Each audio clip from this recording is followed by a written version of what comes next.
शनिदेव की बहन कौन है और इनका क्या प्रभाव होता है? पंडित जी से समझते हैं। पंडित जी, शनिदेव से वैसे ही लोग डरते हैं, तो उनकी बहन का क्या प्रभाव होता है और ये जो हमारे डे टू डे लाइफ होते हैं, काम होते हैं, उन पर किस तरह से असर पड़ता है? ज्योतिष में कुछ चीजों का बहुत ज्यादा प्रयोग होता है और कुछ चीजों को लेकर के लोगों के मन में भ्रम बना रहता है। उसमें से एक चीज है भद्रा। भद्रा को शनि की बहन कहा जाता है। तो आखिर भद्रा है कौन और इसका प्रभाव क्या है?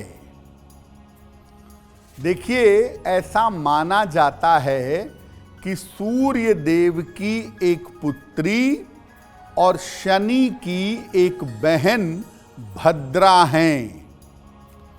इनका स्वरूप अत्यंत भयंकर है और भद्रा को सामान्यतः कष्ट देने वाला माना जाता है। भद्रा की गणना सबसे ज्यादा मुहूर्त में की जाती है और योगिनी दशाओं में भी भद्रा की गणना की जाती है, लेकिन ज्यादातर मुहूर्त के समय में, शुभ कार्यों में, महत्वपूर्ण कार्यों में भद्रा की गणना जरूर होती है। अगर कोई शुभ मुहूर्त में काम करना है और उसमें भद्रा आ गई तो इसकी वजह से शुभ काम रुक जाते हैं। भद्रा अगर किसी शुभ काम में आ गई तो वो शुभ काम मना हो जाता है।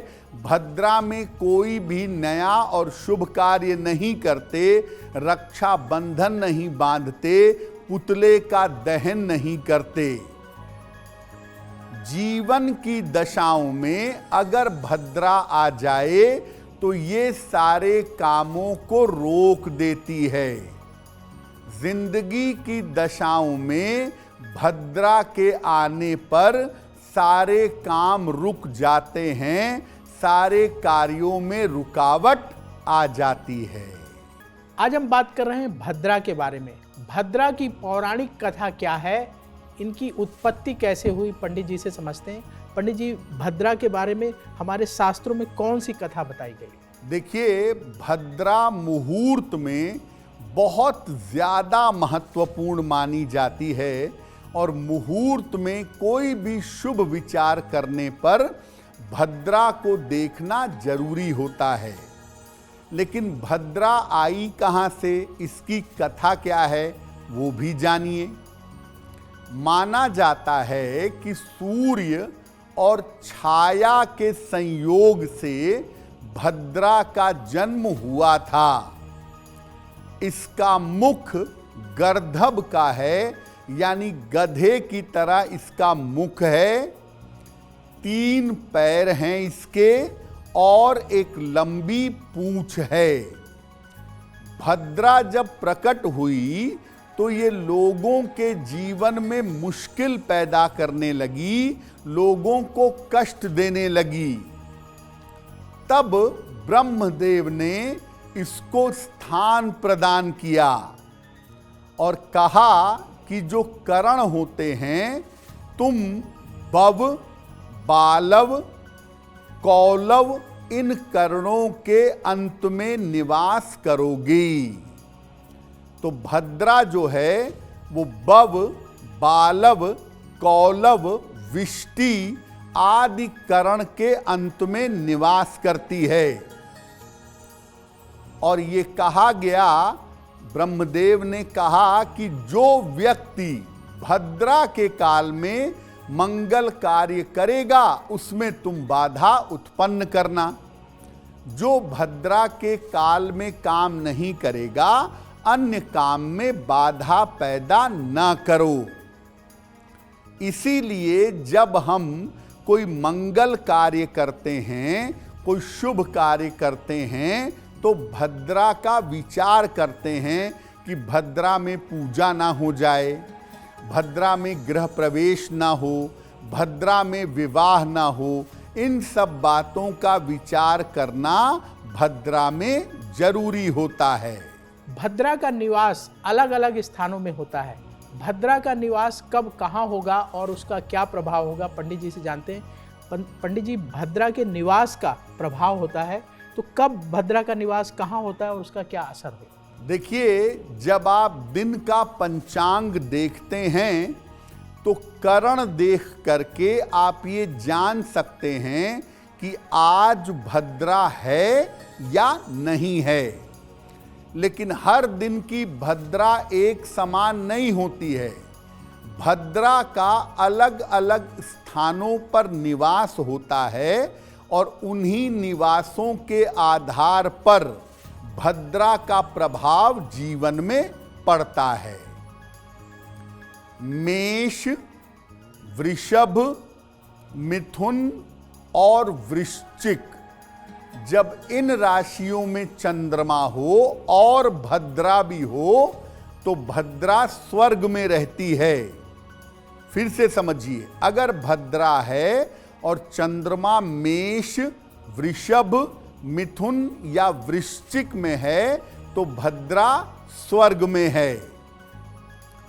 भद्रा का दिन हो और चंद्रमा कन्या, तुला, धनु या मकर राशि में हो तो भद्रा पाताल लोक में है। भद्रा वाले दिन चंद्रमा अगर कन्या, तुला, धनु या मकर में होगा तो भद्रा पाताल लोक में होगी।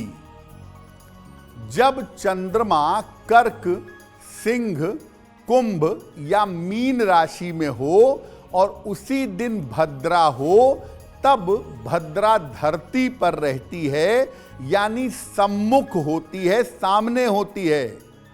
और यही सबसे ज्यादा इंपॉर्टेंट है जब भद्रा धरती पर रहती है।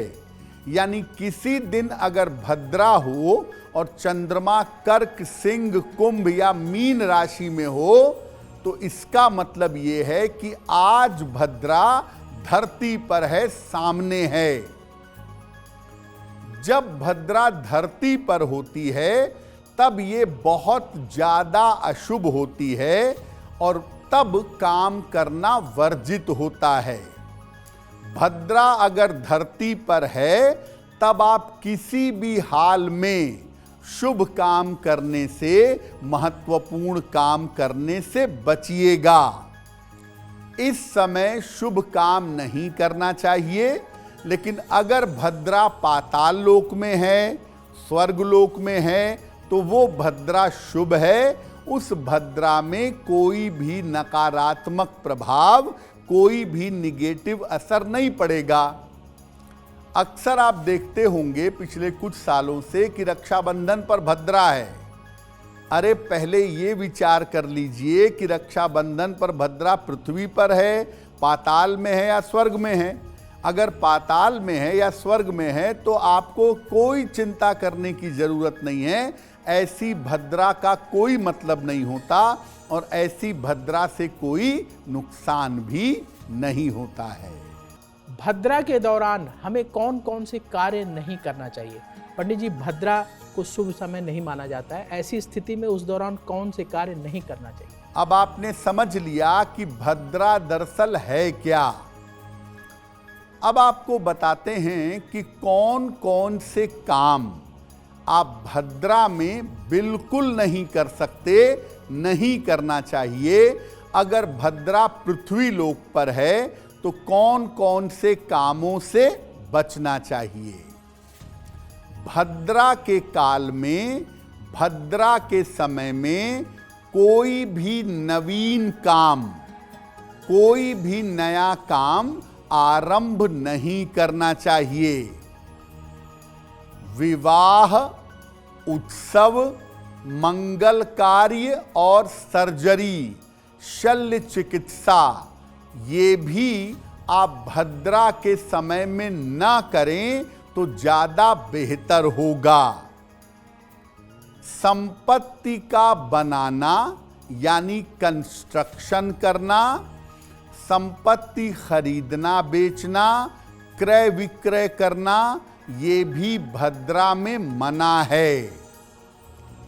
पर्व और त्योहारों में ये जरूर देख लेना चाहिए कि भद्रा का काल क्या है। भद्रा धरती पर है तो पर्व त्योहारों में सावधानी रखेंगे, और अगर भद्रा स्वर्ग लोक में है या भद्रा पाताल लोक में है तब भद्रा का कोई भी नकारात्मक प्रभाव नहीं होगा। अगर आपकी कुंडली की दशा में, योगिनी दशा में भद्रा चल रही हो तो आप उसे देख लीजिए, और भद्रा की दशा के लिए जो उपचार है वो उपचार आपको अवश्य कर लेना चाहिए। भद्रा के दौरान पंडित जी कौन से कार्य ऐसे हैं जिनको करना अच्छा होता है? देखिए, कौन से काम भद्रा में आपको नहीं करने हैं वो आपने समझ लिया, लेकिन कुछ काम ऐसे हैं जो भद्रा में करना अच्छा होता है। कौन कौन से काम भद्रा में करना चाहिए? क्रूर काम, उग्र काम भद्रा के दौरान किए जा सकते हैं।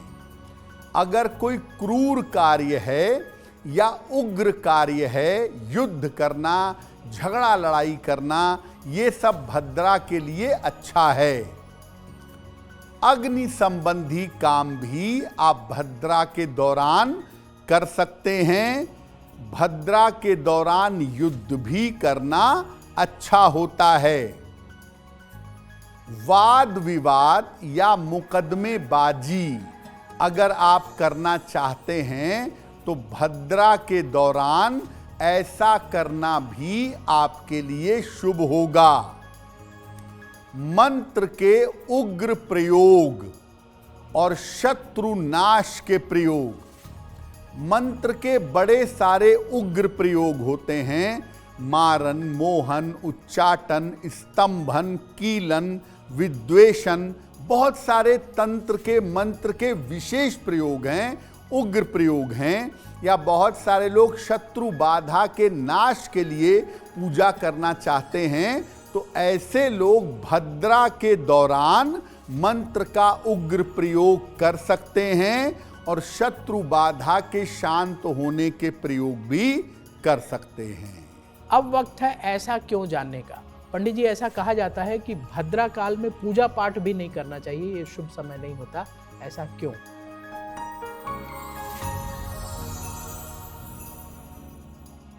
बहुत सारे लोगों का ऐसा कहना है कि जब भद्रा का समय चल रहा हो तब कोई पूजा पाठ भी नहीं करनी चाहिए। ऐसा क्यों? देखिए, पहले मैं बता दूं कि भद्रा का समय चल रहा हो तो भी और न चल रहा हो तो भी आप भद्रा काल में भगवान की पूजा जरूर कर सकते हैं। भगवान भद्रा से और राहु काल से और करण से, इन सब से बहुत ऊपर हैं। इसलिए भद्रा काल में भी आप पूजा कर सकते हैं, उसमें कोई दिक्कत नहीं है। और ख़ास तौर से भगवान शिव की पूजा अगर आप भद्रा काल में करें तो वो आपके लिए विशेष लाभकारी होगी। अगर भद्रा काल में कोई काम करना जरूरी हो तो पंडित जी ऐसे में क्या उपाय करें, उसके बाद काम करें? कभी कभी ऐसी मजबूरी आ जाती है कि भद्रा में काम करना जरूरी हो जाता है। अब किसी की तबीयत खराब है, उसको सर्जरी करवानी है, तो आप ये कह के नहीं रोक सकते कि सर्जरी अभी रोक दो, भद्रा है। भाई, अनएवॉइडेबल मामला है, नहीं रोका जा सकता। अगर भद्रा में काम करना जरूरी है तो क्या उपाय करें कि भद्रा का प्रभाव नकारात्मक न पड़े? देखिए, शास्त्र कहता है कि भद्रा के समय में अगर भद्रा के 12 नाम ले लिए जाएं तो भद्रा का असर कम हो जाता है। कौन से नाम है भद्रा के? नोट कर लीजिए। धान्या, दधिमुखी, भद्रा, महामारी, खरानना, काल रात्रि, महारुद्रा, विष्टिकरण, कुलपुत्रिका, भैरवी, महाकाली, असुरक्षयकारी, ये भद्रा के 12 नाम हैं। ये 12 नाम आप भद्रा के समय में ले लीजिए और जो काम करने की आपकी मजबूरी है वो काम करिएगा। भद्रा का नकारात्मक प्रभाव समाप्त होगा। इसके अलावा जिस दिन भद्रा में काम करना जरूरी हो उस दिन अनाज का सेवन मत करिए, उस दिन उपवास रखना अच्छा होता है। भद्रा वाले दिन व्रत रख करके गाय, कंबल या अनाज का दान करने से भद्रा का परिहार हो जाता है, भद्रा के अशुभ प्रभाव शांत हो जाते हैं। वैसे आप ये जानिए कि अगर आपको भद्रा में काम करना है तो भगवान शिव की शरण में जाइए।